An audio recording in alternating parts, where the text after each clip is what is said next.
जय हिंद। स्वागत है भगत सिंह जी के क्लास में। हम लोग देख रहे थे एनटीपीसी के क्वेश्चन पेपर जो 2019 के वैकेंसी के एग्ज़ाम हुए थे, उसी के क्वेश्चन पेपर देखेंगे। आज देखेंगे 17/1/2021 के फर्स्ट शिफ्ट के क्वेश्चन पेपर, जो कि आगामी एग्ज़ाम किसी भी रेलवे एग्ज़ाम के लिए बहुत ही उपयोगी साबित होने वाला है।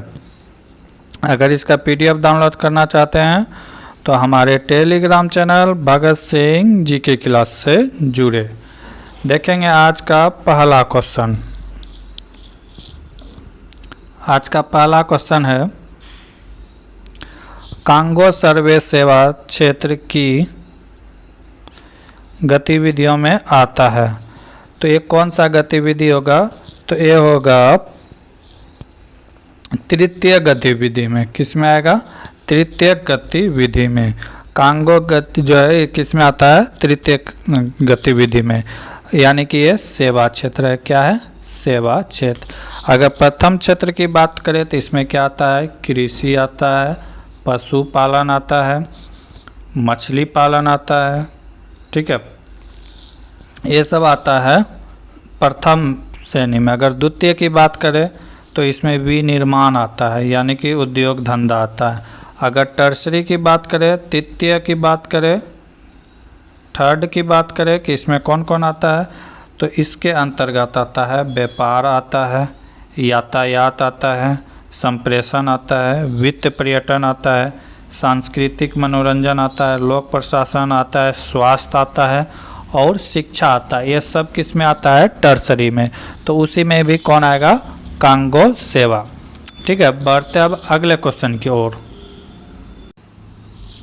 अगला क्वेश्चन, वह कौन सी भारतीय चित्रकला शैली है जिसमें शुद्ध सोने की कीमती पत्थरों की सजावट और हिंदू देवी देवताओं को विशेषकर भगवान कृष्ण को दर्शाया जाता है?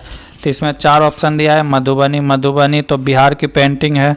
भित्ति चित्रकला ये भी नहीं है। वर्ली ये महाराष्ट्र का कला है।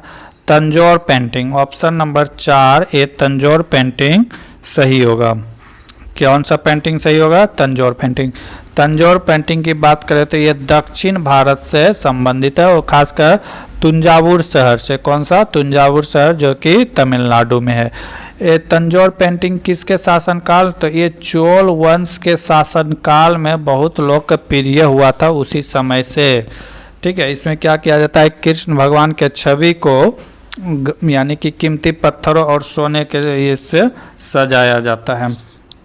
तो इसका राइट आंसर क्या हो जाएगा? तंजौर पेंटिंग। वर्ली पेंटिंग किससे है? महाराष्ट्र से संबंधित। मधुबनी तो बिहार का पेंटिंग है। अगला क्वेश्चन है, 19 कलम का मूल्य 16 कलम के मूल्य के विक्रय मूल्य के बराबर है, तो लाभ प्रतिशत ज्ञात करें। तो इसमें लाभ प्रतिशत ज्ञात करने के लिए क्या करेंगे? 19 में से 16 घटाएंगे, आएगा क्या? 3 × 100/16 करेंगे तो कितना हो जाएगा? 300/16। भाग देंगे तो कितना बार में कटेगा? एक बार में। 16 बचा कितना? बचा 14। तो 14 में 1 0 40, तो 8 बार में 16 8 कितना आ जाएगा? 128। बचा कितना? 12 और नीचे कितना बचा? 16। कटा देंगे 3 बार में, ये 4 बार में। कितना आ जाएगा? 18.3/4। 18.3/4 सही होगा। अगला क्वेश्चन है, मुंबई डेक्कन में पहली बार राजस्व बंदोबस्त की संचालन किस वर्ष की गई थी? तो मुंबई में कब किया गया था? किया गया था 1820 में। मुंबई डेक्कन में पहली बार राजस्व व्यवस्था कब किया गया? 1820 में। अगर रैयतवारी की बात करें, जनक इसका कौन था? तो इसका कौन था? Sir Thomas Roe. कौन था? Sir Thomas Roe Munro. Sir Thomas Munro थे। मद्रास प्रेसिडेंसी में टॉमस रो मुनरो ने इसकी व्यवस्था कब किया था? तो 1820 में किया था। ठीक है, रैयतवारी की बात करें तो रैयतवारी में भूमि का जो असली मालिक होता था वो कौन, किसको बना दिया गया था? किसान को। अगर अस्थाई बंदोबस्त की बात करें तो 1793 में लॉर्ड कॉर्नवालिस ने लागू किया था। महलवारी व्यवस्था की बात करें तो मैकजे ने लागू किया था। ठीक है, अब बढ़ते हैं अगले क्वेश्चन की ओर। अगला क्वेश्चन, भारत में एक भ्रष्टाचार निरोधक संस्था जो कि लोक प्राधिकारियों द्वारा किए जाने वाले कुप्रबंधों के खिलाफ व्यक्तियों को प्राप्त शिकायतें की जांच कर सकती है, तो वो कौन है? लोकपाल। कौन है? उस विधायक का नाम क्या है? विधेयक का नाम लोकपाल है। लोकपाल क्या है? एक भ्रष्टाचार निरोधक संस्था है। ठीक है, इसका जो सदस्य बनते हैं वो तो मुख्य न्यायाधीश के जज होते हैं, मुख्य जज यानी हाई कोर्ट के मुख्य जज या सुप्रीम कोर्ट के जज या कोई वरिष्ठ व्यक्ति होते हैं। इसमें कितने सदस्य होते हैं? तो एक मुख्य प्लस 8 अलग से, तो टोटल 9 सदस्य होते हैं। इसमें कितने सदस्य होते हैं? तो 9। एक कोई आम व्यक्ति नहीं, ये सर्वोच्च न्यायालय के मुख्य न्यायाधीश के द्वारा इसका बैठक किया जाता है। अगर भारत का प्रथम पूछा जाए कि भारत के प्रथम लोकपाल जी कौन थे, तो उसका नाम था justice PC. Ghosh. Justice PC. Ghosh उनके नाम थे। अगला क्वेश्चन, भारतीय राजमार्ग संपर्क के उत्तर दक्षिण और पूरब पश्चिम कॉरिडोर में एक दूसरे को प्रतिच्छेद कहाँ करती है? कहता है भारत का जो चौरमीन चतुर्भुज है वो किस जगह एक दूसरे को प्रतिच्छेद करता है? जो कि असम के सिलचर से लेकर गुजरात तक का सफ़र तय करता है और एक जम्मू कश्मीर के श्रीनगर से और तमिलनाडु के कन्याकुमारी तक सफ़र करता है। तो कहता है कि कहाँ एक दूसरे को प्रतिच्छेद करता है, तो ये पॉइंट का नाम पूछ रहा है। तो ये उत्तर प्रदेश का कौन सा राज्य का? जी, झांसी जगह का नाम है। क्या नाम है? झांसी। ये वाला रोड की बात करें तो ये गुजरात से जाके सिलचर यानी कि असम में एक जगह है सिलचर, वहाँ तक जाती है, और दूसरा कन्याकुमारी श्रीनगर से लेकर कन्याकुमारी तक जाती है। इसका बात करें ये गलियारा उत्तर दक्षिण, ये वाला की बात करें तो ये कश्मीर से श्रीनगर, और ये पूरब पश्चिम की बात करें तो ये गुजरात से लेकर सिलचर तक जाती है। ठीक है, अगर इसका बात करें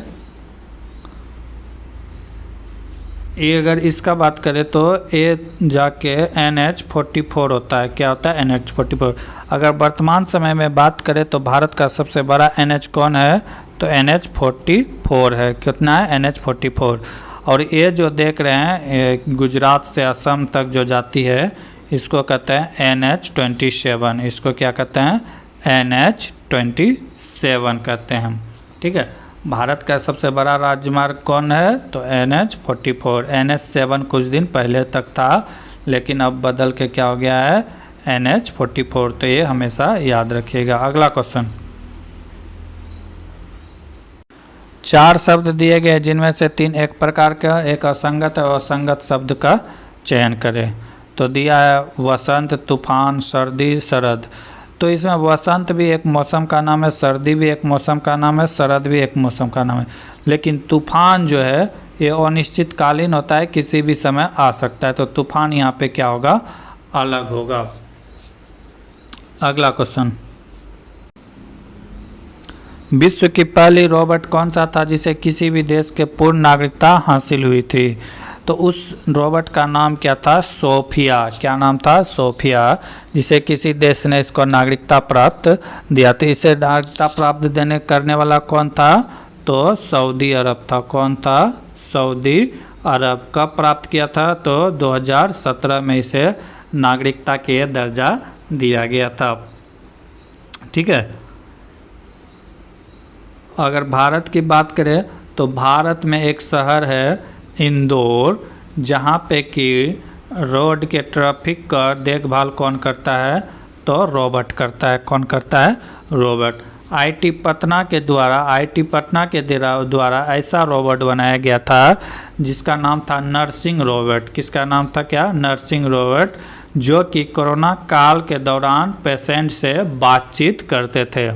ठीक है, तो किसके द्वारा बनाया गया था? आईटी पटना के द्वारा।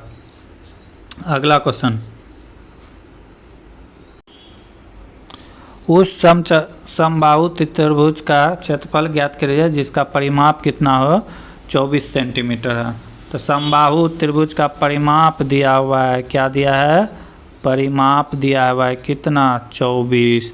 तो समचतुर्बाहु भुज का परिमाप क्या होगा, 3 गुना का योग, यानी कि 3 गुना भुजा, 3 गुना भुजा का वैल्यू दिया हुआ है कितना, 24। तो एक भुजा का वैल्यू कितना हो जाएगा, 8। भुजा बराबर कितना हो गया, 8। समबाहु त्रिभुज का क्षेत्रफल क्या होता है, √3/4 इंटू भुजा स्क्वायर। तो भुजा के जगह में क्या हो जाएगा, 8। 8 गुना 8 कटेगा कितना बार में, 2 बार में, कितना हो गया, 8 दूना 16 √3 सेंटीमीटर स्क्वायर। ऑप्शन नंबर 3 सही होगा। फार्मूला याद रहना चाहिए तभी सवाल बनेगा। अगला क्वेश्चन,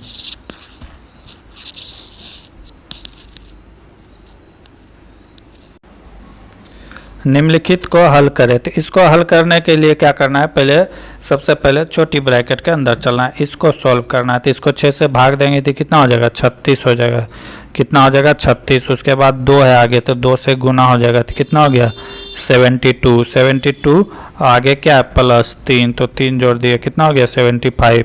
अब यहाँ पे क्या है, पीछे माइनस है, माइनस है कितना, 51। तो 51 माइनस कर देंगे, कितना हो जाएगा, 24। 24 हो गया, 24 इंटू 6 है, तो 6 से गुना कर देंगे। 24 इंटू 6 करेंगे तो कितना हो जाएगा, 24, वो बचा कितना, 2, 6 दूना 12, 2 14, 144। अब यहाँ पे क्या है, माइनस, तो माइनस है, 36 गुना 4 करेंगे तो कितना होगा, 144। जब इसको घटा देंगे तो क्या बचेगा, 0। इसका राइट आंसर क्या हो जाएगा, 0 होगा। क्या होगा, 0। ऑप्शन यहाँ पे गलत है, इसका राइट आंसर क्या होगा, 0। अगला क्वेश्चन,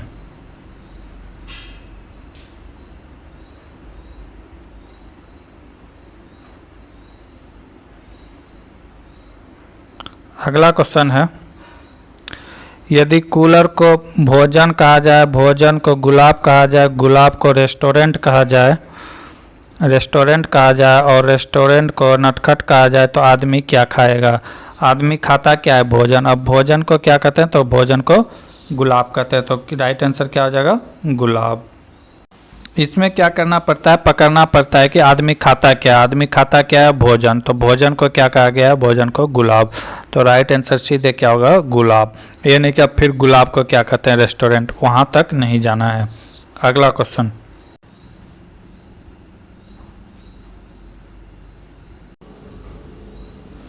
निम्नलिखित में कौन सा पर्वत श्रृंखला वर्लित पर्वतों का उदाहरण है।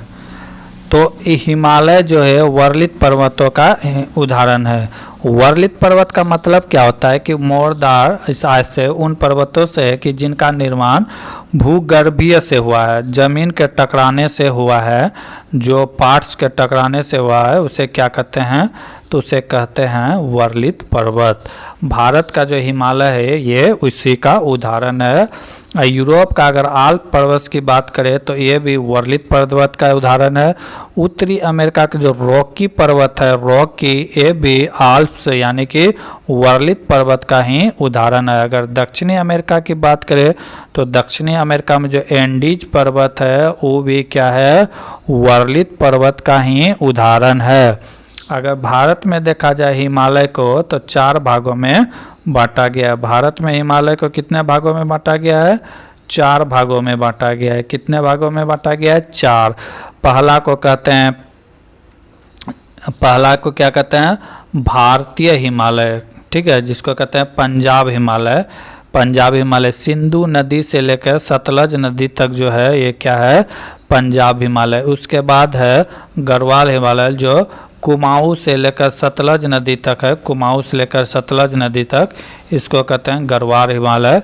उसके बाद है नेपाल हिमालय। नेपाल हिमालय कहते हैं तीस्ता नदी से काली नदी के बीच जो भारत का बॉर्डर है, तीस्ता और काली के बीच को क्या कहते हैं, नेपाल हिमालय। और असम हिमालय की बात करें, असम अरुणाचल हिमालय, तो ये तीस्ता नदी से लेकर ब्रह्मपुत्रा नदी तक के भाग को क्या कहते हैं, असम अरुणाचल हिमालय कहते हैं। अब देखेंगे अगला क्वेश्चन। एक्स ने 1,50,000 रुपये में एक कार खरीदे और उसे 5% के लाभ पर वाई को बेच दिया। वाई ने इसे 2% की हानि पर एक्स को वापस बेच दिया, तो संपूर्ण लेन देन में एक्स को कितना प्रतिशत का लाभ हुआ। ये एक्स है, ये क्या है, वाई। क्या किया कि 1,50,000 में खरीदा, अब बेचा कितना में, तो 5% लाभ। 5% लाभ का मतलब कितना, 105%। तो बेचा कितना होगा, 1,50,000 का 5% निकालेंगे तो कितना निकलेगा, ये 7,500 निकलेगा। तो 7,500 इसमें ऐड हो जाएगा तो कितना हो गया, 1,57,500 रुपया में इसके पास आया। अब क्या करा, इसी को बेच दिया 2% के हानि पे। 2% के हानि पे इन्होंने ही खरीदा है, तो इसको कितना में खरीदा, तो 103% में। अब इसका 103% निकालेंगे तो कितना निकलेगा, 1,54,350 रुपये। 1,54,350 रुपया। अभी ये टोटल ये खरीदा था इतना में और बेचा तो इतना आया, तो लाभ कितना हुआ, तो लाभ यही है। इसको घटा देंगे तो कितना में घटा देंगे, 1,57,500 माइनस 1,54,350। जब इसको घटा देंगे तो कितना आ जाएगा, 3,150 रुपये का क्या हुआ, लाभ हुआ। क्या हुआ, लाभ हुआ। अगला क्वेश्चन, त्रिभुज ए बी सी में करा है, त्रिभुज ए बी सी में कोण ए बी सी बराबर कोण ए सी बी द्विभाजक है बिंदु ओ पर। करा ये दोनों कोण क्या है, द्विभाजक है बिंदु किस पे, ओ पर। ठीक है, तो यदि कोण ए सी बी 60 डिग्री हो, अगर इस कोण का मान दिया हुआ है कितना, 60 डिग्री हो, तो पूछा है कौन बी ओ सी का वैल्यू क्या होगा, इसका वैल्यू क्या होगा। ऐसे सवाल में क्या होता है, एक प्रमेय लगता है जो होता है क्या, बी ओ सी बराबर हो जाएगा 90 प्लस कोण ए बाय 2। 90 प्लस कोण ए बाय 2 क्या होता है, 19 प्लस कोण ए बाय 2। 90 हो गया और ए का वैल्यू कितना है, 60। तो 60/2 करेंगे कितना हो जाएगा, 30। तो ये जोड़ेंगे तो कितना हो जाएगा, 90 प्लस 30 कितना हो गया, 120। यानी कि ए कोण का वैल्यू कितना हो जाएगा, 120। ऑप्शन नंबर डी सही है। अगर यही बात रहता, ए कोण का वैल्यू दिया रहता और इसको पूछता, तो यहाँ पे 90 माइनस कोण ए बाय 2 हो जाता, तो क्या हो जाता है, 90 माइनस कोण ए बाय 2 हो जाता। ये परिमेय है, इसे याद कर लीजिए। अगला क्वेश्चन, जनसंख्या वृद्धि के सिद्धांत को किसने प्रतिपादित विकसित किया था। इसको किसने किया, माथल्स ने किया था। माथल्स ने इसको क्या किया था, प्रतिपादन। इसने सिद्धांत दिया था कि जनसंख्या दोगुनी रफ्तार से बढ़ती है, कि जनसंख्या किस रफ्तार से बढ़ती है, दोगुनी। जैसे 1 हुआ तो 2, 2 के बाद 4, 4 के बाद क्या हो जाएगा, 8, 8 के बाद 16, इस तरह बढ़ेगा। लेकिन संसाधन जो बढ़ेगा तो वो 1 के रेशियो में बढ़ेगा, 1 2 3 4 5 इस तरह बढ़ेगा। इसीलिए महंगाई हम लोग देख रहे हैं कि दिन प्रतिदिन बढ़ते जा रहा है, क्योंकि जनसंख्या तो दूसरे दोगुनी रफ्तार से बढ़ रहा है, लेकिन संसाधन जो है वो उस रफ्तार से नहीं बढ़ रहा है। तो इसीलिए यहाँ पे क्या हो रहा है कि संसाधन महंगा होते जा रहा है दिन प्रतिदिन। ठीक है, तो इस प्रकार था। अगर इसका बात करें, इन्होंने जनसंख्या सिद्धांत दिया। ठीक है, अगर अरस्तु की बात करें, अरस्तु कौन थे, तो यूनानी दार्शनिक थे। इन्हीं के गुरु थे प्लेटो। अरस्तु के गुरु कौन थे, गुरु प्लेटो थे। ठीक है, डार्विन को तो जानिए रहे हैं, इन्होंने किया दिया था, प्राकृतिक का चयन सिद्धांत दिया था। ठीक है, अगला क्वेश्चन, अगला क्वेश्चन है 99.75 इंटू 0.0554 को मल्टीप्लाई करेंगे तो दाहिनी ओर से कितने जीरो आएंगे। तो कितने जीरो आएंगे देख लेंगे, इसको गुना करने की कोई ज़रूरत नहीं है, यहाँ से हम लोग देख लेंगे। ठीक है, गुना करने की कोई ज़रूरत नहीं है। देखेंगे कि यहाँ पे कितना अंक हो गया, 4, यहाँ पे कितना है 2, तो ये दोनों को जोड़ देंगे, यानी कि 6 अंक के बाद क्या आ जाएगा, दशमलव के दाईं ओर कितना अंक हो जाएगा, 6 अंक हो जाएगा। ठीक है, अगला क्वेश्चन। अगला क्वेश्चन, x से y तक दो ट्रेन क्रमशः x हो गया और y हो गया, x और y। ठीक है, दो ट्रेन क्रमशः कितना 32 किलोमीटर प्रति आवर, 32 किलोमीटर प्रति आवर और 26 किलोमीटर, यहाँ से 26 किलोमीटर प्रति आवर चलता है। दोनों क्या जा रहा है, एक ही दिशा में जा रहा है। ठीक है, आगे क्या कर रहा है, यदि x से y की दूरी, ये दूरी का मान दिया हुआ है कितना है, 42 किलोमीटर है। तो क्या कर रहा है कि y से परे बिंदु z पर मिलते हैं। y से आगे कोई बिंदु क्या है, z है, कोई बिंदु क्या है, z है। तो कह रहा है कि z में मिलता है, तो बताना है कि y से z तक की दूरी क्या है, यहाँ तक की दूरी क्या है। तो दूरी तय क्या होना क्या चाहिए, दोनों का दूरी समय क्या होना चाहिए, बराबर होना चाहिए। तो समय बराबर हो जाएगा समय। अब a जो चलेगा, x चलेगा जो, इसके लिए कितना दूरी तय करना पड़ेगा, ये 42 और प्लस a जो दूरी इन्होंने तय कर लिया होगा वो दूरी। तो टोटल दूरी कितना हो गया, 42, और ये दूरी को मार लिया d प्लस d। ठीक है, इसको दूरी तय करने में किस स्पीड से तय करेगा, तो 32 किलोमीटर प्रति आवर इसका स्पीड है। अब अगला, इसको तो ये वाला दूरी तय नहीं करना है, y को सिर्फ यही दूरी तय करना है। तो ये दूरी कितना हो गया y के लिए, d, और चाल कितना दिया हुआ है, चाल दिया हुआ है 26 किलोमीटर पर आवर। बस इसी को सॉल्व कर देना है और आंसर आ जाएगा। अगर 2 से कटाते हैं तो 13, ये कितना हो जाएगा, 16। अब क्या कर देंगे, तिरछा तिरछी गुना कर देंगे। 16 गुना 42 करेंगे तो कितना आ जाएगा, 546। 16 गुना 42 करेंगे तो कितना आएगा, 546। और आगे यहाँ पे क्या है, d, तो 13 गुना d हो जाएगा 13d। इधर क्या हो जाएगा, 16 गुना d बराबर 16d। अब 13d में 16d जाएगा तो कितना बचेगा, 3d बराबर 546। 546 और d का वैल्यू क्या हो जाएगा, 546 बटे 3। 546 बटे 3 करेंगे तो कट के आएगा कितना, 182 किलोमीटर। यानी कितने दूरी पे तो पीछा पकड़ लेगा, मिलेगा तो वो दूरी कितना होगा, 182 किलोमीटर। समझ गए किस तरह बनाना था। तो ये फार्मूला था, दोनों का रेशियो बराबर करना था। अगला क्वेश्चन है, दो कर्मचारी अनीता और सरिता की प्रतिमा 6600 रुपया है, 6600 रुपया मिलता है दोनों को। किया जाता है, यदि अनीता को सरिता से, अनीता हो गया ए, सरिता हो गया सरिता, दी गई राशि का 120% है, तो क्या कर रहा है, सरिता की कितनी राशि मिलनी चाहिए। इसको कितना मिलता है, अनीता को मिलता है 120%, तो इसको कितना मिलता है 100%। इसको कटा देंगे, यही दोनों का रेशियो, ये कितना हो जाएगा 6, ये कितना हो जाएगा 5, यही दोनों मिला के तो 6600 है। तो 11 का वैल्यू कितना है 6600, तो 1 का वैल्यू कितना हो जाएगा 600। पूछा है किसका रेशियो, पूछा है सरिता का, तो सरिता कितना है 5, 5 गुना क्या हो जाएगा 6, तो कितना हो जाएगा इसका 3000 रुपया प्रति माह हो जाएगा, 3000 रुपया प्रति माह हो जाएगा। अगला क्वेश्चन, सवाल में कुछ था नहीं। अगला क्वेश्चन है,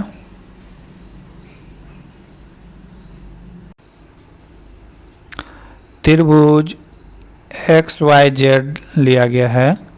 क्या लिया है, त्रिभुज XYZ। ठीक है, कह रहा है कि XY 12 सेंटीमीटर, XY क्या है 12 सेंटीमीटर, YZ 18, YZ क्या कर रहा है 18 सेंटीमीटर है। और कह रहा है कि XW जो कि XYZ का एक कोणीय द्विभाजक है।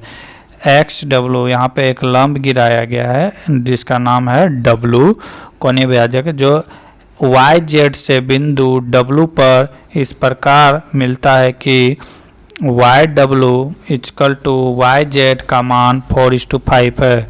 यानी कि A और A 4 और ये 5 हो गया। इसके बराबर है। तो त्रिभुज की तीसरी भुजा यानी कि इस भुजा का मान पूछा है कि क्या होगा। तो हम लोग परिमेय जानते हैं, समिद्विभाजक परिमेय से जाएंगे तो क्या हो जाएगा, वाई एक्स वाई बटे एक्स जेड। ठीक है, कोई दिक्कत, एक्स वाई बटे एक्स जेड। ठीक है, अब आगे इधर क्या हो जाएगा, वाई डब्लू बटे डब्लू जेड। बस इसी का मान बैठाना है, जिसका वैल्यू दिया है रख देंगे।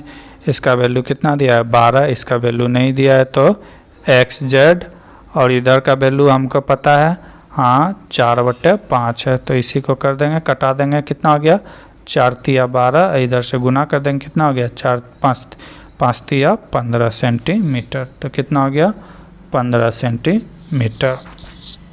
कोई दिक्कत नहीं होना चाहिए यहाँ तक। आगे का क्लास में देखेंगे, आगे का क्वेश्चन अगले क्लास में देखेंगे। तब तक के लिए जय हिंद, जय भारत। जय हिंद, स्वागत है भगत सिंह जी की क्लास में। हम लोग देख रहे थे एनटीपीसी के प्रीवियस ईयर के क्वेश्चन पेपर जो 2019 के वैकेंसी में हुआ था एग्ज़ाम।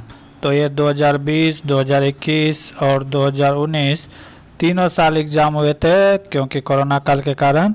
तो उसी का हम लोग क्वेश्चन पेपर देख रहे हैं। आज देख रहे हैं 17/1/2021 के फर्स्ट शिफ्ट के क्वेश्चन पेपर। इसके कुछ क्वेश्चन हम लोग पिछले क्लास में देख चुके थे, आज इससे आगे देखेंगे। अगर इसका पीडीएफ डाउनलोड करना चाहते हैं तो हमारे टेलीग्राम चैनल भगत सिंह जी के क्लास से जुड़े, वहाँ पे सारा क्वेश्चन का पीडीएफ उपलब्ध रहेगा। या आप एनटीपीसी का एग्ज़ाम ले लीजिए या फिर एएलपी टेक्नीशियन का एग्ज़ाम ले लीजिए। एएलपी टेक्नीशियन का CBT 1 और CBT 2 दोनों का क्वेश्चन पेपर वहाँ पे उपलब्ध है। तो देखेंगे आज का पहला क्वेश्चन।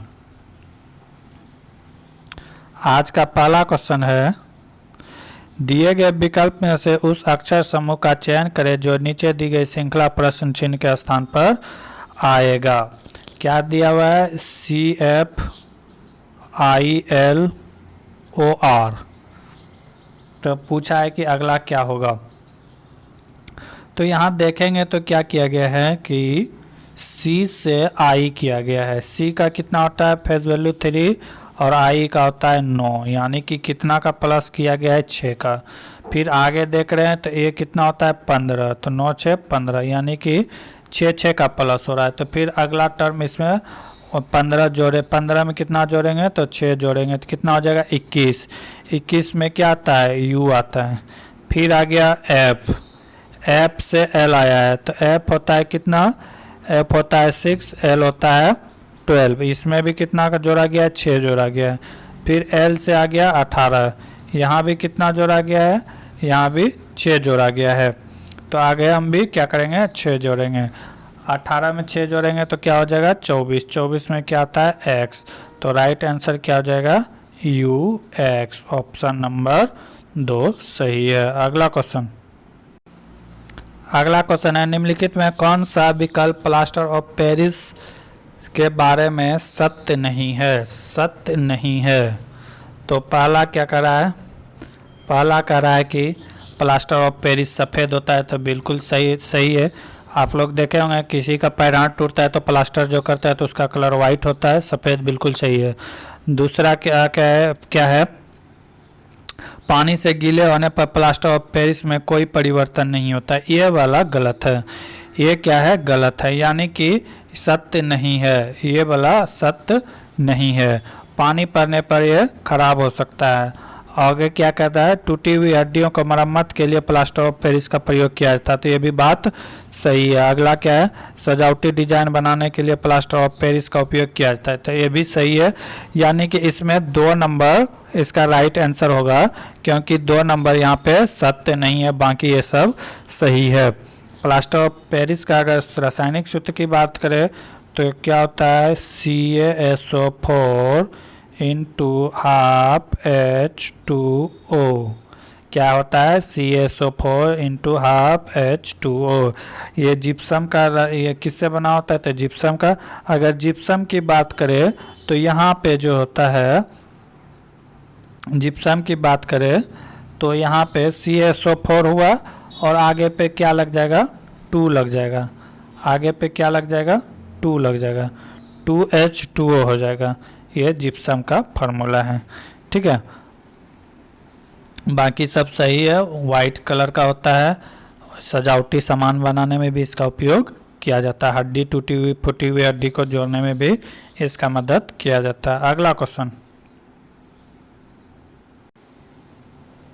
यदि हम भिन्न के अंश में 50% और हर में 80% की वृद्धि करते हैं तो नया मूल्य क्या होता है। मान लेते हैं P/Q है, इसमें क्या कर रहा है 50%, तो नीचे तो दोनों में 100 आएगा तो कट ही जाएगा, तो इसको लिखते हैं 150 और इसको लिखते हैं 180। बस इसी को कटा देंगे, जो आएगा आ जाएगा।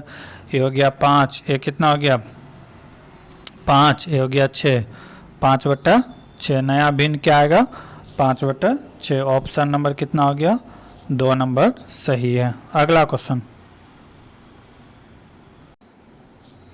अगला क्वेश्चन 1944 में भारतीय पुरातत्व संरक्षण के महानिदेशक के रूप में किसने पदभार संभाला और हड़प्पा की खुदाई का जिम्मा लिया।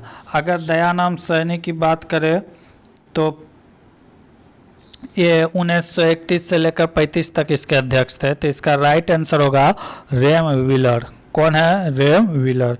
रेम व्हीलर की बात करें तो ये 1944 से लेकर 1948 तक इसके महानिर्देशक रहे। दयानंद सहनी की बात करें तो ये कब से 1931 से लेकर 1935 तक इसके अध्यक्ष रहे, यानी कि महानिर्देशक रहे। जॉन मार्शल की बात करें तो ये कब तक रहा था, तो 1902 से लेकर 1928 तक इसके महाअध्यक्ष रहे थे, ठीक है। और अगर अभी वर्तमान में बात करें तो अभी वर्तमान में कौन है, तो वी विद्यापति है। वी विद्यापति है जो कि वर्तमान में खुदाई स्थल का महानिर्देशक है, ठीक है। अब बढ़ते हैं अगले क्वेश्चन की ओर। अगला क्वेश्चन है 3 पर पावर 45 माइनस 1 और 3 पर पावर 35 माइनस 1 का महत्तम समावर्तक यानी कि HCF ज्ञात कीजिए। तो ऐसे सवाल को हम बनाने के लिए देखें अगर तो किस तरह बना सकते हैं। अगर a पर पावर n माइनस b पर पावर n रहे और n अगर विषम संख्या हो, n क्या हो, विषम संख्या हो, तो यह a माइनस b से पूर्णतः भाग लग जाएगा।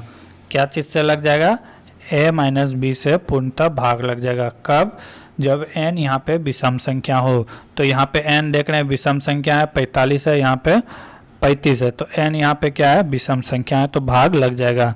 तो आगे इसको तोड़ने का प्रोसेस क्या होता है ये देखना है। तो क्या हो जाएगा, 3 पर पावर 45 को हम लोग लिख सकते हैं, क्या लिख सकते हैं, 3 पर पावर 5 पर पावर 9, ठीक है, माइनस 1 पर पावर 9, 1 पर पावर कितना भी दे तो उसका वैल्यू क्या होगा, 1 ही होगा। तो ये हो गया। अगर इसको अब क्या चीज़ से भाग लगेगा, तो a माइनस बी माइनस ए से, तो b माइनस ए क्या है, 3 पर पावर 5 माइनस 1, इससे भाग लग जाएगा आराम से।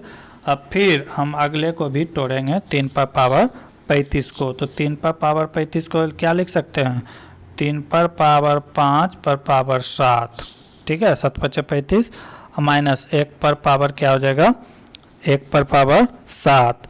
अब जब इसको भाग देंगे तो ये किससे भाग लगेगा, 3 पर पावर 5 माइनस 1 से भाग लगेगा, इससे भाग लगेगा। तो इसका मतलब क्या है, यहाँ पे ये देख सकते हैं क्या आप, ये दोनों सेम है, तो इसका मतलब क्या है, इसका महत्तम यानी कि HCF क्या होगा, 3 पर पावर 5 माइनस 1, ठीक है। HCF क्या निकल गया, 3 पर पावर 5 माइनस 1। अब इससे इसका वैल्यू हम लोग निकाल लेंगे। 3 पर पावर 5 माइनस 1 का वैल्यू हम लोग निकाल लेंगे। 3 पर पावर 5 करेंगे तो कितना होगा 243 और माइनस 1 क्या हो गया 242। राइट आंसर क्या हो जाएगा 242। ठीक है, अब बढ़ते हैं अगले क्वेश्चन की ओर। क्या कर रहा है 8 व्यक्ति ABCDEFGH केंद्र के विपरीत मुख करके एक वृत्त में मेज के इर्द गिर्द बैठे हुए हैं। कितने व्यक्ति बैठे हुए हैं तो 8 व्यक्ति बैठे हुए हैं। ठीक है, अब क्या कर रहा है कि जरूरी नहीं कि इसी क्रम में है, 8 आदमी है, 1 2 3 4 5 6 7 8, सबका मुंह किसके है एक दूसरे के केंद्र की ओर है। ठीक है, अब क्या कर रहा है आगे कर रहा है कि BE का पड़ोसी है, BE का पड़ोसी है, तो यहाँ पे हो गया E, यहाँ पे हो गया B, ये B यहाँ ले सकते हैं, ये E यहाँ पे लिख सकते हैं। ठीक है, 2 फिगर बनाना चाहिए इस तरह का सवाल बनाने के लिए, और दोनों को अलग अलग फिगर में अलग अलग जगह बैठाने का प्रयास करें। ठीक, आगे क्या कर रहा है कि ए दाईं ओर से चौथे स्थान पर है। क्या कर रहा है ई के जो है दाईं ओर से चौथे स्थान पर है, तो 1 2 3 4, यानी कि यहाँ पे क्या बैठेगा ए, यहाँ पे क्या बैठेगा ए, तो ए के दाईं ओर कितना हो गया 1 2 3 4, 1 2 3 4, बी का पोजीशन चौथा है। यहाँ तक क्लियर। और ई तथा एफ के मध्य केवल 2 व्यक्ति बैठा है, ई और एफ के बीच केवल 2 व्यक्ति बैठा है, तो एफ को तो यहाँ बैठा नहीं सकते, यहाँ पे बैठा नहीं सकते क्योंकि ऑलरेडी वहाँ पे ए विराजमान है। तो कहाँ बैठा सकते हैं एफ को, यहाँ बैठा सकते हैं। कहाँ बैठा सकते हैं यहाँ, तो यहाँ पे एफ नहीं होगा, एफ का स्थान कहाँ हो गया ए हो गया। अब आगे क्या कर रहा है कि एफ तथा मध्य के बीच केवल 2 व्यक्ति बैठा है, जी तथा एच के मध्य केवल 3 व्यक्ति बैठा हुआ है। जी और एच के मध्य, जी और एच के मध्य केवल 3 व्यक्ति बैठा है। अगर हम एच को यहाँ बैठाते हैं तो 3 व्यक्ति कहाँ हो जाएगा 1 2 3, तो यहाँ पे कौन आ जाएगा जी आ जाएगा, तो 1 2 3 व्यक्ति हो गया इसके मध्य में। ठीक है, अब आगे क्या कर रहा है जी तथा एच के मध्य केवल 3 व्यक्ति बैठे हैं, बी जी का पड़ोसी नहीं है, बी जी का पड़ोसी नहीं है, यानी कि बी को यहाँ पे नहीं बैठा सकते हैं। तो बी को कहाँ बैठा सकते हैं, एक ही पोस्ट खाली है तो यहाँ बैठा सकते हैं, लेकिन यहाँ पे कौन नहीं बैठेगा बी नहीं बैठेगा।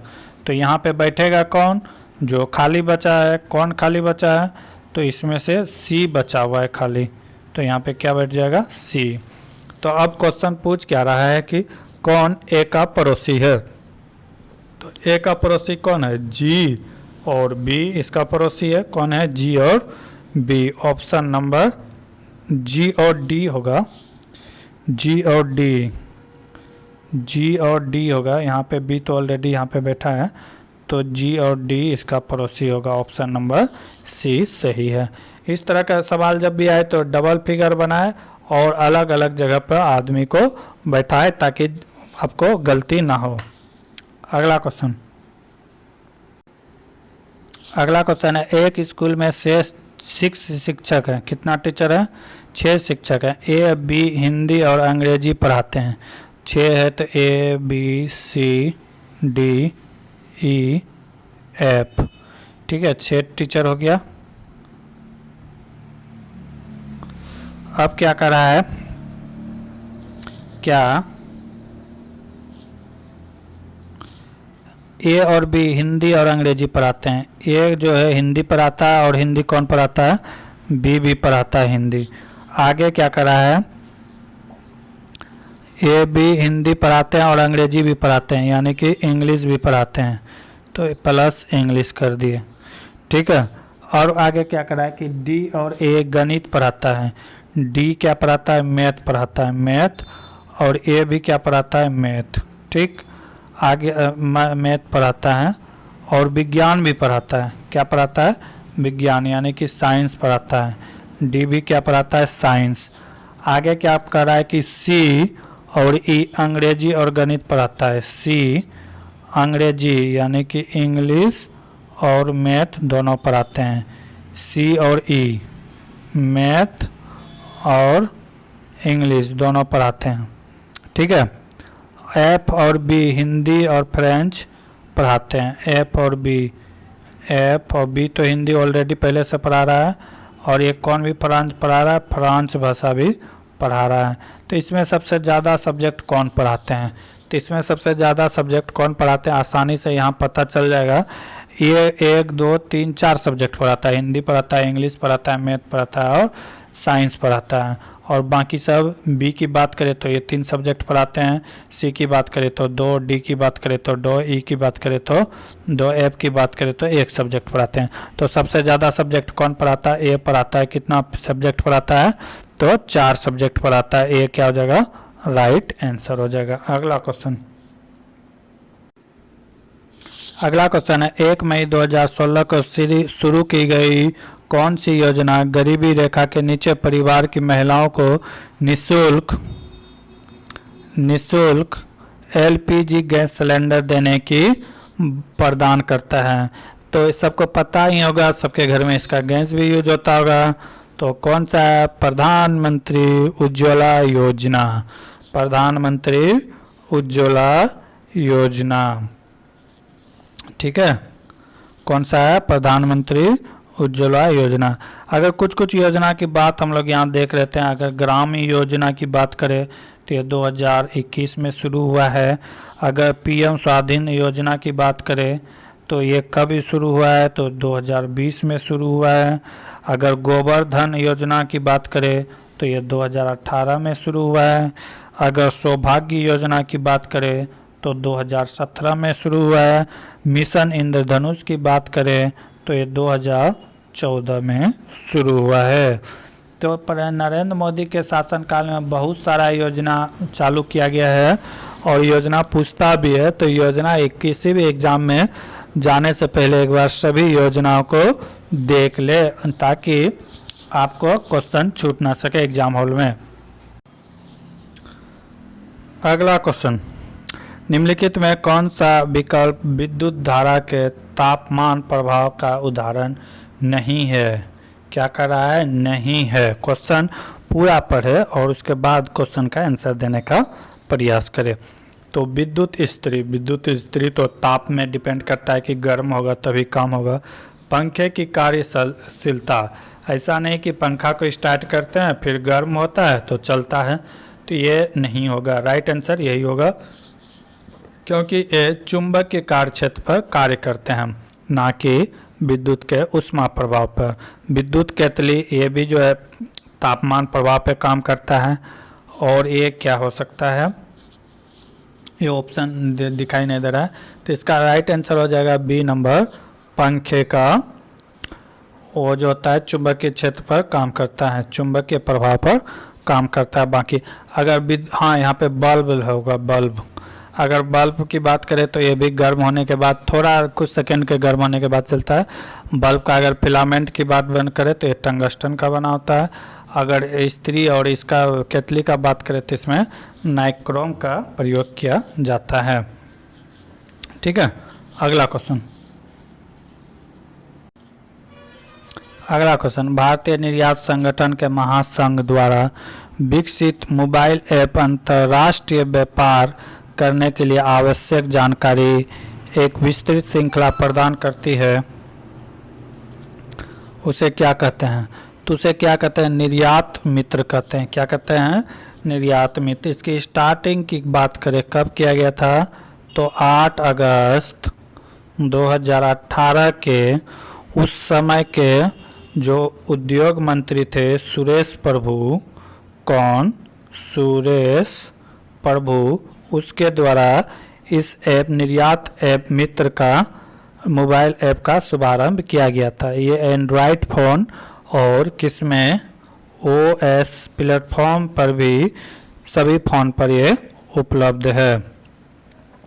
इसका मेन उद्देश्य क्या था, इसका मेन उद्देश्य था कि इसके माध्यम से अंतर्राष्ट्रीय व्यापारी से भी आप संबंध बना सकते हैं, उसके नियम व्यवस्था के बारे में जानकारी ले सकते हैं। ये ट्रैफिक से जुड़ी सभी प्रकार की जानकारियाँ उपलब्ध कराती थी। वर्तमान में बात करें तो इससे 87 देश के साथ डाटा शामिल यानी कि साझा आप कर सकते हैं। कितना? 87 कंट्री के साथ डाटा आप शेयर कर सकते हैं। अगला क्वेश्चन है 40 छात्र में गीता एक समूह में शीर्ष 8 में है। कितना छात्र शामिल है इसमें? कह रहा है 40। टोटल स्टूडेंट का संख्या 40। कहता है कि शीर्ष से स्थान से वो कितने है? 8वें स्थान पे है। शीर्ष से किस में है? 8वें स्थान पर है। तो पूछ रहा है कि नीचे से उसका स्थान, इस साइड से उसका स्थान कितना होगा। तो ऐसे सवाल को बनाने के लिए क्या करते हैं? टोटल में उसका स्थान को माइनस करते हैं। तो क्या हो जाएगा? 40 - 8 अब प्लस कर देते हैं 1। 40 - 8 हो जाएगा कितना? 32 + 1 कितना हो गया? 33। तो नीचे से इधर से उसका पोजीशन कितना हो जाएगा? 33। ऑप्शन नंबर 2 सही है। अगला क्वेश्चन है a + b a प्लस नहीं है A1 + A2 A3 और A4 का औसत दिया हुआ है 19.5 दिया हुआ है। ए का वैल्यू यहाँ पे दिया हुआ है कितना? ए का वैल्यू दिया हुआ है 21। तो पूछ रहा है कि A1 A2 और A3 का औसत दिया हुआ है। फिर A1 A2 A3 और A4 का औसत A1 A2 A3 का औसत बराबर कर रहा है किसका बराबर है? तो A2 A3 और A4 के बराबर है। तो बराबर है तो A4 का वैल्यू क्या होगा? तो इस तरह का सवाल बनाएंगे कैसे? तो देखेंगे, बहुत ही आसान है। इस 1 2 3 4 यानी कि 4 से इसका क्या हो जाएगा? मल्टीप्लाई हो जाएगा। तो टोटल कितना हो जाएगा? 19 चौके 76 और 2 कितना हो गया? 78। 78 में अगर इसमें 21 बात कर दे, 78 में 21 बात कर देती कितना हो गया? 7 5। 57 किसका किसका योग है? तो A2 A3 और A4 का। ठीक है, A2 A3 A4 का, यानी इसका वैल्यू कितना है? 57। अब A2 A1 और A3 का वैल्यू देखें तो इसमें से A1 का वैल्यू तो हमको पता है। A1 का वैल्यू हमको क्या है? पता है। कितना है? 21। अगर 21 इसमें और माइनस कर दे तो पता चल जाएगा ये 36 किसका किसका वैल्यू है? तो A2 और A3 का वैल्यू है। तो हमको पूछा क्या है? A4 का वैल्यू पूछा है। किसका वैल्यू पूछा है? A4 का। तो A2 और A3 यहाँ पे भी है। अब इसका वैल्यू तो हमको पता है, इसका वैल्यू कितना है? 36 और टोटल का वैल्यू कितना है? 57। तो इसको अगर माइनस कर देंगे तो A4 का वैल्यू निकल जाएगा। इसको अगर माइनस कर देंगे तो कितना आएगा? 21। तो A4 का वैल्यू क्या हो जाएगा? 21। कुछ नहीं था, सवाल में थोड़ा सा उलझन था, उसे सुलझाना था और कुछ नहीं था। अगला क्वेश्चन, एक पौधा जो जंगल में उगता है और इसकी पत्तियां पर नुकीले रोम होते हैं, जो गलती से छू लेने पर काफ़ी दर्द करता है, वो कौन सा पौधा है? तो उसको कहते हैं बिच्छू बूटी। क्या कहते हैं? बिच्छू बूटी। वैसे पौधे को क्या कहते हैं? बिच्छू बूटी। इसके पौधे में क्या होता है कि नुकीला होता है और ये बिच्छू बूटी। इसमें कारण क्या है? इसमें क्या पाया जाता है? तो मेथेनोइक अम्ल पाया जाता है। मेथेनोइक अम्ल या फॉर्मिक अम्ल भी कह सकते हैं। ठीक है, अगर ये चौलाई की बात करें तो ये पर्पल एवं लाल सुनहरे कलर का क्या होता है? पौधा होता है। पुष्प होता है। तिपतिया की बात करें तो एक जड़ी बूटी का पौधा है। ये क्या है? एक जड़ी बूटी का पौधा है। माइनर लेटस की बात करें तो ये क्या है? एक प्रकार का पौधा है। बाकी इसका राइट आंसर क्या हो जाता, बिच्छू बुट्टी। अगला क्वेश्चन, वोल्ट मीटर एक ऐसा यंत्र है जो परिस्थिति का पता लगा देता है, तो किसका, विभवांतर का। किसका पता लगाता है, तो विभवांतर की उपस्थिति का पता लगाता है। वोल्ट मीटर उच्च प्रतिरोध वाले चालकता को गैल्वेनोमीटर चलता है, ठीक है। गैल्वेनोमीटर को हमेशा जो है परिपथ में कैसे लगाया जाता है, तो समानांतर क्रम में लगाया जाता है। ये क्वेश्चन बार बार पूछा जाता है। तो गैल्वेनोमीटर को किस परिपथ में लगाया जाता है, तो समांतर क्रम में लगाया जाता है।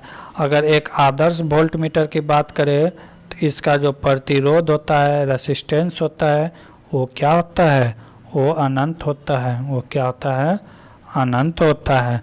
गैल्वेनोमीटर को वोल्ट मीटर में बदलने के लिए, अगर गैल्वेनोमीटर को वोल्ट मीटर में बदलना है तो श्रेणी क्रम में उच्च प्रतिरोध का तार जोड़ा जाता है। तो क्या होता है कि श्रेणी क्रम में उच्च प्रतिरोध का तार जोड़ा जाता है।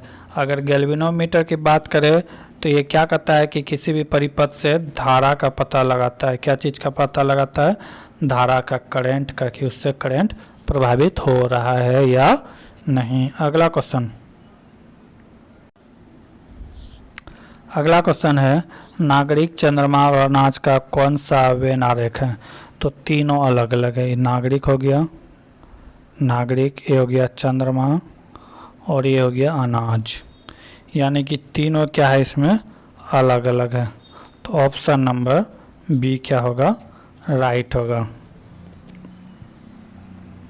अगला क्वेश्चन कह रहा है कि इतना को गुना करने का मान क्या होगा। तो इसको गुना नहीं करना है, ऐसे सवाल को किस तरह बनाना है। 987 है, अब जितना 9 है उतना 0 इसमें बैठा देना है। बैठा दिए।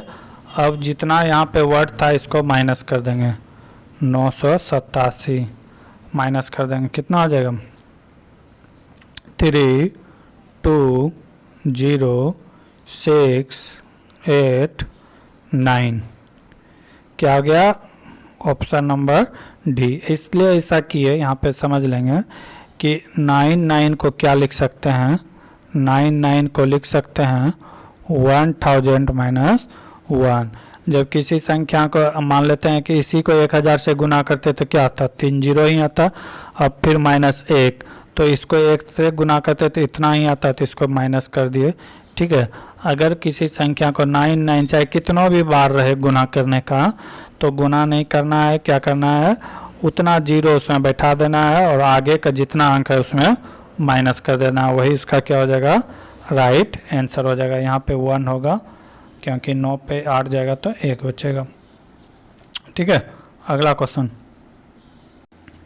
बाकी के क्वेश्चन देखेंगे अगले क्लास में। तब तक के लिए जय हिंद, जय भारत।